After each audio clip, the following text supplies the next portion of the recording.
morning, everyone. We are joined with FedEx Cup leader and world number 5, Chris Gotterup. Chris, welcome. You're making your debut here at the AT&T Pebble Beach Pro-Am. Just want to get some opening thoughts at what it's like to be at an iconic spot. Yeah, obviously excited to be here, and hopefully weather clears up a little bit, but even so, I was saying this morning, I was like, this is one of the only places all year where if it's raining, you're still pretty happy to be here. So, yeah, it'll be an interesting test, and I'm going to go out on the course this afternoon and see what it's like after the rain. But, yeah, obviously excited to be here at Pebble Beach. Tournament debut, but how many rounds do you think you've played here at the course or last time? I think I have five rounds total. I played once for fun. Me and my dad had a bet when I was growing up that once I broke par, he would take me out here. So we came, I don't know how many years ago it was, but we came then, me and my brother and my dad played, and then we played a college tournament here when I was at Oklahoma. It was our first one to start the year, and it's just, it's an awesome place. An exciting start to the season with 2 wins and including last week. What's the outreach been from players or even on your phone, people reaching out? Yeah, it's been awesome. I think it's cool to have, everyone understanding. I think everyone understands out here how hard it is to win, and we were joking around. Scotty was following me at lunch, and he was like, "I'm just gonna eat what you're eating." But I was like, he's doing pretty good on his own, so I'm not too worried about him. But yeah, it's fun. Everyone at home. I haven't been home in a while, so it's nice to hear from everyone. And I think my parents are coming out today, so yeah, it's been fun to share it with everyone. And at some point when we get some time off, I'll go home and celebrate with everyone. But yeah, it's been a lot of fun. Perfect. That will open it up with questions.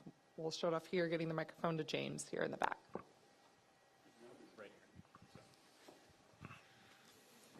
Hey, Chris. Obviously, these weren't your first 2 wins the last couple of weeks, but I'm just curious about how you're navigating the sort of like sudden moment of affirmation, I guess. Like every golfer is chasing wins on the biggest stage against best players, and you've had 2 of those in the span of like 3 weeks. How do you navigate like all of the confidence and just the like various emotions that come with that? I think it's, after Sony, I took a week off and kind of just hung out and practiced and played. It's nice to just I think part of it's nice to just be ready for this week, where like that kind of, I guess a little bit to what Scotty was saying last year, where it's like, all right, you get your moment in the sun, and then you have a new tournament next week, and it's kind of ready to roll a little bit. But yeah, it's been great problems to have, and problems is a loose term, but just try to keep my head on straight and not get too over my skis, and obviously get ready for a first signature event of the year, and try to keep what I've been doing rolling. What was like the most unusual or unexpected part about winning on the PGA Tour?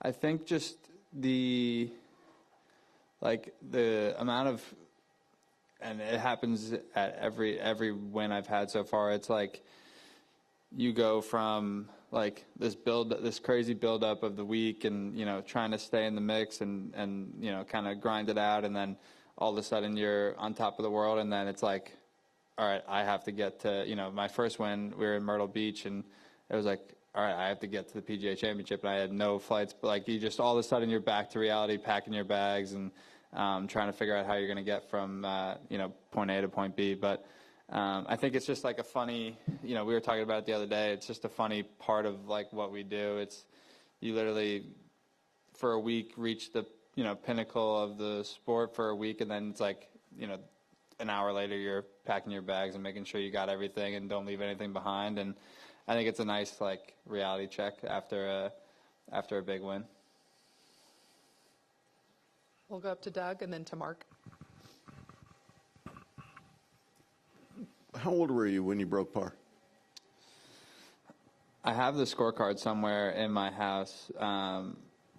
I think I was like 13 or 14, somewhere in that ballpark. But it was at my home course at Rumson, and yeah, I don't remember exactly.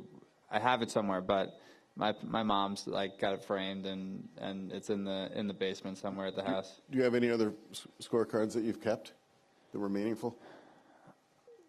I mean, other than like tournament scorecards that, I think the tour sends us, like when we win, we get the scorecards from the week, but nothing, that was like other than a non-win, that's like the only one I think I have.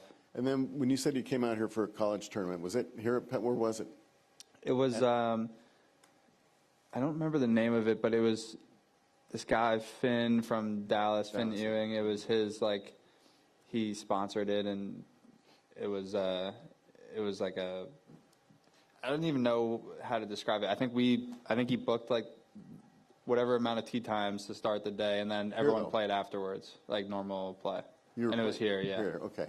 And last thing, there was some stuff made earlier in the week that you've won 4 times before you get to Augusta. So now that you finally get to go this year, do you have any pre-Augusta plans? It's in the works at the moment. I'm gonna try and go get a practice round in during Cognizant or Valspar, one of those weeks where I'm not gonna play, and I haven't been yet. I've done a couple like sponsored things during the tournament, but they would always ask if I wanted to go over, and I would say no because I didn't want to go on property until I played for real. So this time I'll happily go over. You've not set foot on the property? No. Okay. It's nice. I've heard. We'll just pass the phone, Mark, and then to Dave. Chris, I know you played well last year, but to be the number 2 ranked American in the world, could you have imagined that a year and a half ago? No, definitely not. Not to say that I didn't ever, everyone out here will say that they're chasing to be the best version of themselves, and you never know how high you can go, and I still think I'm chasing the best version of myself on the golf course, and which is exciting. I think it's part of why I think this game's great, and why the tour is so great, because every week everyone starts from scratch, and you got to earn your spot out here, and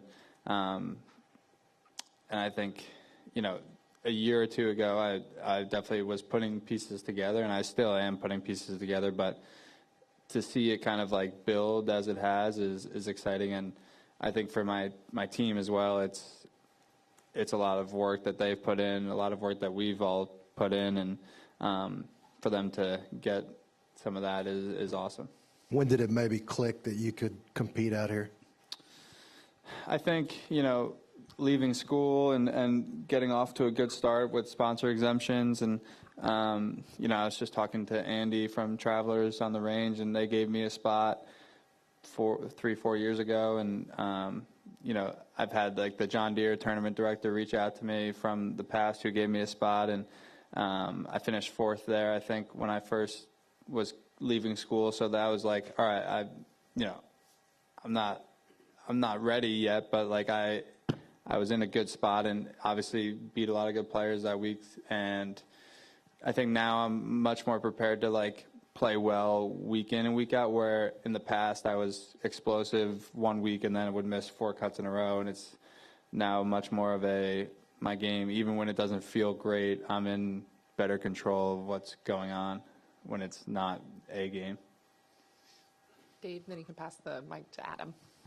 No, I'm not going to pass it back down. Chris, what's maybe been the hardest thing to grasp as you sit here right now? Is it 4 wins in a short period of time? Is it being number 5 in the world, or is it looking at your bank account? I don't think I've looked at my bank account this year, but No need. I got everything I need so far. So, but I think, it was funny after I won, someone said, like, you're number 5 in the world now. And it's just a number, but it is like crazy to think about. Especially like to your point before, it's like, I think missing a couple cuts to the start of my second year. I don't think I was inside the top 200, and I think it's just I don't think I get too caught up in it all. I try to focus on what's in front of me, and this week obviously is a big week for everyone, and but all that stuff is very cool. There's no denying that, but it doesn't stop what we're trying to do. My coach texted me. He was saying, he's like, obviously enjoy Sunday, but I want you to get out there and do some combines and send me some texts and make sure you're doing your stuff still and not get too caught up in everything. So everyone keeps me in check, and I try to keep myself in check for the most part too. Looking way ahead, you're number 4 in the President's Cup standings. What would that mean to play in that? Yeah, it'd mean a lot. Obviously, at the end of last year, I was trying to, play my way onto the team for the Ryder Cup, and It didn't happen. And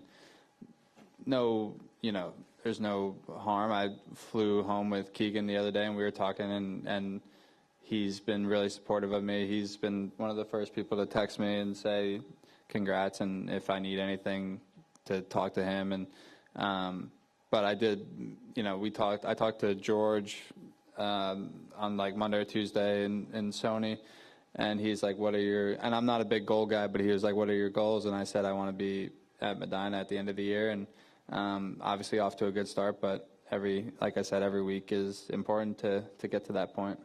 Say the name of your golf course again, where you first broke par. Rumson Country Club. Rumson Country Club. Yeah. Okay, very good, thanks. Yeah. Do you remember what you shot or any specific? I think I shot 69, which is 2 under there. Do you remember what you shot here when your dad brought you out here? Any specific shots or holes? Anything you did? I remember I hit driver off 18 and hit the fairway, which was, at the time, I was not playing particularly great. But I just remember I have a video of my brother lipping out a putt on 18, and he, fell to his knees. And it's one of those things that, it was my first time, being a decent player and getting to, play a place like this and enjoying it rather than being a young kid and not really know what you're doing. I was able to appreciate the history and the greatness of this place. I guess when you win, you tend to cry. Are you a big crier? No, I am not. Usually not. I don't know what happens in those interviews, but Amanda or whoever is interviewing me gets me every time, and I probably every time I win, I can't control it, and I don't know why, but my girlfriend was like, "You've never cried in the 2 years that we've dated, only when you won." And I was like, I don't know what causes it or why, but it happens. It's just it's a crazy feeling of you trying to suppress everything all week of there's so much going on, there's so much going through your head, and then all of a sudden when the putt drops, it's just your brain lets everything back in, and it's overwhelming amount of stuff hitting you at the same time and realizing what you just did, and I don't know, it's hard to explain. I think that this might be a little hard for me to understand. You got to explain this one for me. Yeah. You're messing around with changing your putter. Is that right? Kind of, not really. I'm using the same putter that I've used this year, but we've been trying to find something that, because my putter sits very flat because I putt left-hand low, and I'm kind of an upright putter to begin with. So we've been trying to build the same putter, but whether it's shaving it down or to get it to sit flatter but have the same specs, and James has been helping us out with it, and it's more of a trial and error process, and at some time in the off season or in the off weeks we'll mess with it, but no, I'm not gonna change what I've been using. My dad called me on Friday last week after I putted great the first round and then putted bad. He's like, "Did you switch putters?" And I'm like, "No, I did not switch putters. I'm using the same one that I'm comfortable with." But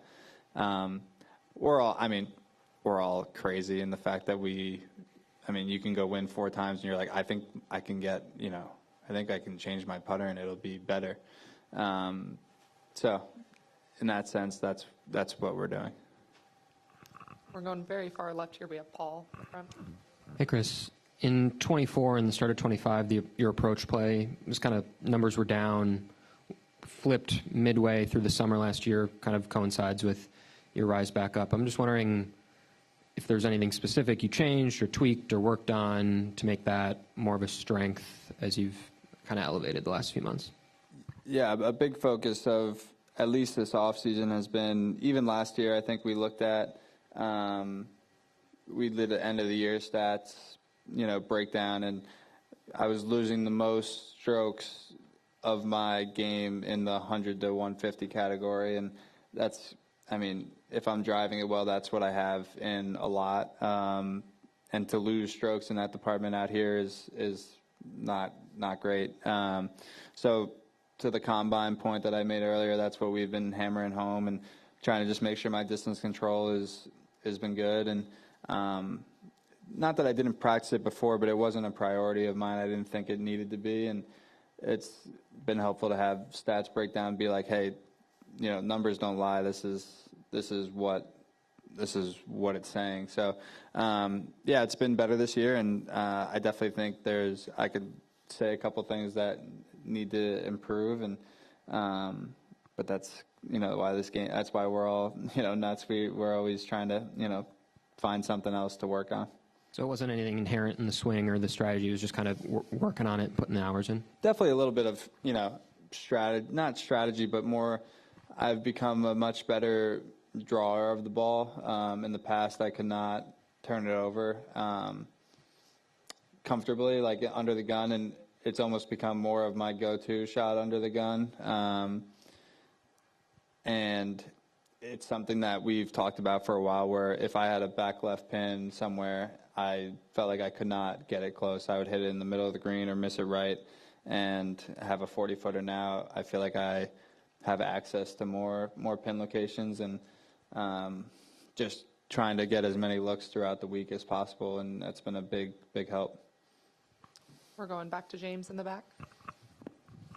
Sorry, just wanted to follow up on the Augusta National thing. So you chose never to step foot on property. Why?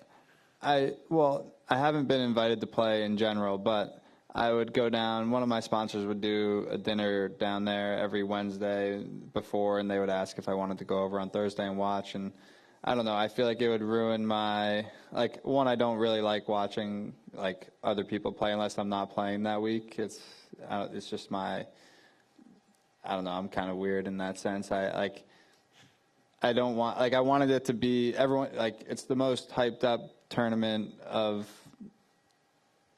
in the sport, and I don't want to go over there and be a spectator. I want to play, and I had faith in myself that I was going to be able to do it as a player, and now that I'm going to be able to, it'll be much more rewarding stepping on the first tee there, and rather than being a fan. Is there something that you're excited to see or do while you're there, something specific? Nothing specific. It's just one of those tournaments where I think here is similar in the fact that I could tell you every hole on that course, and even if I didn't step foot on it. So I'm excited to just kind of be out there and enjoy, maybe in one of these off weeks, enjoy get the, not the nerves, but the awe factor of it, hopefully away, and try to get settled in by the time the tournament comes. But just talking to at the Bridgestone stuff that we've done, talking to Freddie and Tiger and Jason and all these guys about it, and it's just the only tournament that everyone talks about all the time, and it's I don't know, it's just exciting. We're going to finish up here with Doug, then Mark. Two things. Where'd you win your state open in Jersey? Trump, Bedminster. Okay. Unrelated, and you kind of touched on this earlier, when you mentioned being explosive and then missing 4 cuts in a row, what is it you've done when you first got out here? Was it and to get to where you are now? Is it strictly Swing related, there's got to be a lot of self-belief in there, but what was the trigger, I guess? You know, I don't really know. Like, I think it's more of be a better question for my coach, honestly, than me. I think a lot of it is self-belief and confidence in what I'm doing and what we're doing. But where does that come from? Hours of practice and you know, plenty of conversations of after missing a cut, like, what the hell is wrong with me? Like, why is this happening? And being able to, I think a big thing is being able to listen to, you know, I like to think of myself as someone that, like, responds to, you know, feedback and not think that what I'm doing is right every time, and, like, that everyone else is, you know, not wrong, but, like, I'm going to listen to them. I have faith in them. And I think a lot of it is just, I've always been someone that in the past I would get very, like, not to get too into the weeds, but, like, I would get very left path and go, like, really far this way, and then I'd go really far this way. And I feel like we've got it to where my misses are better. Even when I'm off, I can go to, if I'm feeling more of a draw that week, like, I can go to that shot and be comfortable. Where there's weeks where I feel like I can, and I'll play cuts and make it work. And I feel like the weeks where I'm making it work, I'm still competitive, which in the past, if I was off, I had no idea where to go. And I feel like I have a much better sense of my game, even when I say it wouldn't be, you know, point and shoot. The weeks where it's a little more thinking and a little bit more work, it's still very productive. Okay. And lastly, what's the one thing about Scotty that impresses you the most? I think there's a couple things, but I think for me, having played with him last week, you know, the first round he struggled, and he'd say that too. But, like, to go back out there the next round and, like, know that he's going to play well, like, and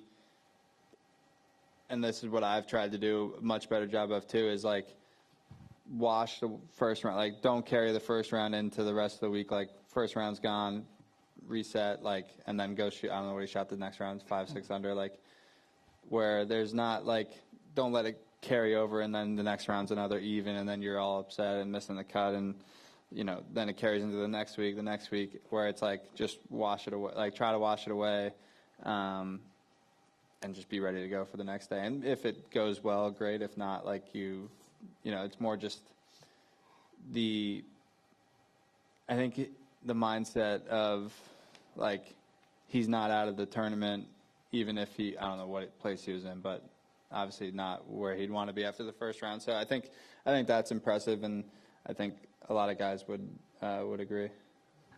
Final question from Mark. Keegan has talked about having a chip on his shoulder, having played at St. John's and come out of the Northeast. Is that in your DNA at all? For sure. I think I don't know if it's a chip on my shoulder in a sense, but, like, it's something that I, like, take pride in. You know, there's more of us out here now with Keegan, Max, and you know, John Pack last year and Ryan McCormick last year. Like, there's more guys coming out of the Northeast, and it's just I think it's a place that has a lot of pride in everything, and I know for sure that when I go home, a lot of people that I don't know care about what I'm doing because they share, you know, the same town or same area, or we played the same course when we grew up. Like, it's something that I take pride in, and want to, like, represent that area of the country well. Perfect. That's all the questions we have. Thank you for the time. Yeah, you got it. Thank you.